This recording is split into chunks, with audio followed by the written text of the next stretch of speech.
আমরা খুশি করে মায়া নারা এসে কি হয়েছে অন্তর্ভুক্ত হয়েছে। অতএব কারণে সমাজে ওইটাকে উপলক্ষ করে এখন সমাজে বিপর্যয়টা হানাহানি দিকে চলে যাচ্ছে। তো আমরা এই হানাহানি থেকে আমরা আমাদেরকে আজকে সামাজিকভাবে একটা দৃষ্টি আকর্ষণ করি। এই বিষয়ে আল্লাহ তাআলা বক্তব্য করবেন। বিসমিল্লাহির রহমানির রহিম। আল্লাযীনা আমানু ইউকাতিলুনা ফি সাবিলিল্লাহ ওয়াল্লাযীনা কাফারু ইউকাতিলুনা সাবিলাত তাগুত। আল্লাহ রাব্বুল আলামিন বলেছেন, ঈমানদার যারা মুমিন যারা তারা আল্লাহর পথে লড়াই করবে। আর যারা মুমিনের বিপরীত, যারা ইহুদি, যারা কাফের, যারা ইসলাম মানে না, তারা কি করবে? মুসলমানের বিরুদ্ধে তাদের যুদ্ধ থেকে লড়াই করবে। ঈমানদারের লড়াই হবে আল্লাহর পথে, আর বেঈমানের লড়াই হবে মুসলমানের বিপক্ষে, আল্লাহর বিরুদ্ধে। সম্মানিত উপস্থিতি, মুসলিমদের করণীয় হয়েছে, নবীজি এর ব্যাখ্যায় যে কথা বলেছেন, আল্লাহ নবী সাল্লাল্লাহু আলাইহি ওয়াসাল্লাম মান রাআ মুনকারান ফালিয়ুগাইয়িরহু বিয়াদিহি ওয়া ইন লাম ইয়াস্তাতি ফাবিলিসানিহি ওয়া ইন লাম ইয়াস্তাতি ফাবিকলবিহি ওয়া যালিকা আযাবুল ঈমান।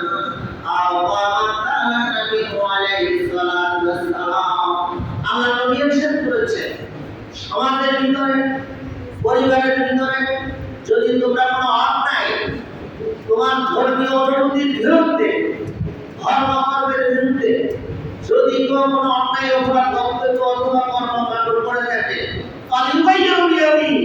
তোমরা নিজ হাতে এটা প্রতিহত করো। ঠিক। আমাদের যদি রাষ্ট্র আমাদের অনুকূলে না থাকে, রাষ্ট্র যদি রাষ্ট্রদ্রোহী হয়ে যায়, ধর্মের বিরুদ্ধে অবস্থান করে থাকে, ধর্মকর্মের বিরুদ্ধে থাকে, তখন আমাদেরকে হাতটি যদি না, হাতটি করতে হলে রাষ্ট্রশক্তি লাগবে।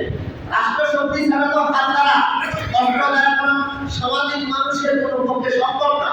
এটা জামাত জুমা এলাকার এটা পক্ষে সম্ভব না। রাষ্ট্র এই কাজটা দায়িত্ব দিয়ে নেবে, রাষ্ট্র নেবে। অতএব কারণে আমরা এমন কোনো বক্তব্য দেব না যে বক্তব্যের কারণে সমাজকে হানাহানি হবে, সমাজে অপ্রীতিকর একটা পরিবেশ সৃষ্টি হবে। আমি আপনাদেরকে একটি উদাহরণ শুরু করে থাকি। আমাদের পার্শ্ববর্তী দেশ হচ্ছে একটা হিন্দু দেশ। এই হিন্দু দেশের ভিতরে গরু গোশত খাওয়ার দায়ে আমাদের মুসলিম ভাইদেরকে হত্যা করা হয়েছে। আমাদের বাংলাদেশে আমরা কোনো হিন্দু ভাইয়ের উপরে কোনো থাপ্পড় সম্পর্ক করেছি না। আপনারা চিন্তা করে দেখেন, আমাদের ইন্ডিয়ার পার্শ্ববর্তী দেশে অসংখ্য মসজিদগুলো তারা রাষ্ট্রীয়ভাবে মোদীর নির্দেশে ভাঙা হচ্ছে। বাংলাদেশ এমন একটা সমৃদ্ধ রাষ্ট্র, আমরা হিন্দু মুসলিম বৌদ্ধ সকল ধর্মের লোক আমরা একসাথে চলাফেরা করে থাকি। আমরা কারোর সাথে কোনো হিংসা না, বিদ্বেষ নাই। আমরা কি কোনো মুসলিমের কোনো মন্দিরের ভিতরে আমরা আঘাত করেছি? মুসলমানেরা কোনো জুমা মসজিদের কোনো ইমামেরা কোনো মুসলিমদেরকে এই ধরনের কোনো বক্তব্য দিয়ে তাদের উপরে চলাফেরার জন্য ওইরকম অন্যায় কোনো পরিবেশকে তৈরি করেছে? আমরা করি নাই। সম্মানিত উপস্থিতি, আমরা প্রতিবাদ জানাতে চাই সমাজের সকল মুসলমানদেরকে নিয়ে। আপনারা দেখতেছেন ইতিমধ্যে ভারতে মুসলমানদের এবং ধর্মাবলম্বীদের বিরুদ্ধে তারা কি করেছে? হানাহানি শুরু করেছে। কাশ্মীরের মুসলমানদেরকে কষ্ট করা করতেছে। ঠিক। কিন্তু আমাদের বাংলাদেশে ৯৯% মুসলমানের দেশে এই যে সুন্দর সমাজ ব্যবস্থা ভিতরে রয়েছে, সেখানে কেউ যদি ইহুদির দালাল হয়ে, ইহুদির এজেন্ট হয়ে যদি এই ধরনের ভোট দিয়ে তাদের কুকুরের সাথে যদি কি করে কল্পনা করে, যারা ভারতের এগুলা বিরুদ্ধে কথা বলবে, ফিলিস্তিনের পক্ষে কথা বলবে, তারা নাকি কুকুরের সমতুল্য, এই কথা নিয়ে কোনো সময় মানা যায় না।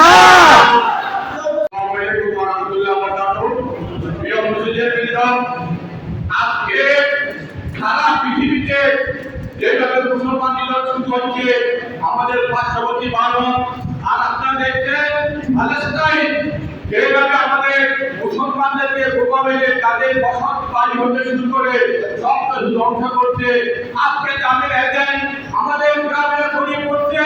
এই সুজন নামে এক কুলাঙ্গার আমাদের এলাকাতে আসে, মুসলমানদেরকে কুকুরের সাথে কাপড়ের সাথে তুলনা করছে। আজকে সরকারের কাছে দাবি জানাচ্ছে এই কুলাঙ্গার সে সুজন সুদকে আইনের আওতায় সমাজে বৃদ্ধি করা থেকে আমাদেরকে মুক্ত করতে হবে। আমরা চাই আমাদের এই দেশ মুসলমানদের দেশ, আমরা ফ্যালেস্তাইনের পক্ষে। ফ্যালেস্তাইন ফ্যালেস্তাইন জিন্দাবাদ জিন্দাবাদ ফ্যালেস্তাইন ফ্যালেস্তাইন জিন্দাবাদ জিন্দাবাদ ফ্যালেস্তাইন ফ্যালেস্তাইন জিন্দাবাদ জিন্দাবাদ অভিজ্ঞতা সম্মানিত। যদি এই সুযোগকে যদি আজের আগুন না হয়, তাহলে আমরা সামাজিকভাবে আমাদের যা করণীয় আমরা করবো। আমরা আজকে আমাদের পাঁচশোবে যেখানে আমাদের পুলিশ ফাঁড়ি আছে, আমাদের আইন সরকারে আইন বিভাগ আছে, আমরা তাদের দৃষ্টি আকর্ষণ করতেছি। আর সারা পৃথিবীতে বাংলাদেশের যে পালাচারের পক্ষে যে সমাবেশ হয়েছে, সারা পৃথিবীতে এত বড় সমাবেশ হয় নাই। এটা পৃথিবীর মানচিত্রে বাংলাদেশের পালাচারের পক্ষে আমাদের বাংলাদেশ সরকার আমাদেরকে যে গত কোরবানির সময় বলেছিল সারা পৃথিবীতে একদিকে ধর্মময় হচ্ছে মুসলমানদের দ্বিতীয় বৃহত্তম যে ধর্মীয় উৎসব আমাদের ঈদুল আযহা, সে বলতে নাকি এই কোরবানির যারা কোরবানি দিয়েছে তারা নাকি কুকুর, যেমন করতে যারা কিন্তু আমরা মুসলমান নাকি করতে খাবো, আমরা কি মুসলমান এটা কি করে রাখতে পারবো না। আমাদের কি অর্থে নাকি চলে উঠবে না। আজকে সেই সুযোগ কিছুদিন আগে 3-4 দিন আগে এসে আমাদের সমাজে সে আবারও বিশৃঙ্খলা করতে চেয়েছিল, বিভিন্ন বই দিয়েছে। আমাদের সারা পৃথিবীতে নাকি 2 কোটি ফেরাউনের দল আছে, আমরা মুসলমান নাকি ফেরাউনের দল।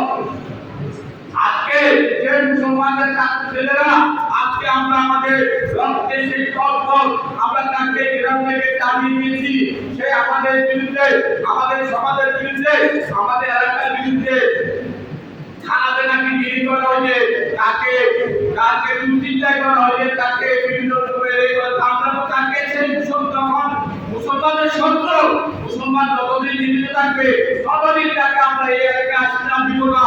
আমরা তার বিচার চাই, বিচার চাই, বিশেষ চাই বিশেষ চাই আমরা আজকে আমাদের যুবা মসজিদে আপনাদের মাধ্যমে আমরা সরকারকে আজকে আমাদের প্রতিবাদ, আজকে আমাদের অবস্থান আমরা স্পষ্ট করে দিলাম। এই দল এই এলাকায় আর ঘুরতে পারবে না। আমাদের সমাজ, এই সমাজ আজকে যাকে এই সমাজ থেকে বহিষ্কার ঘোষণা করা হলো। ঠিক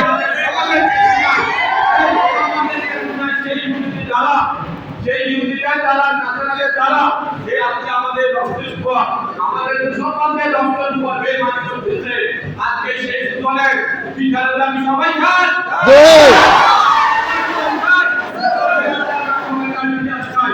এই বলে আমি আমার বক্তব্য এখানে শেষ করলাম। আসসালামু আলাইকুম ওয়া রাহমাতুল্লাহি ওয়া বারাকাতুহু।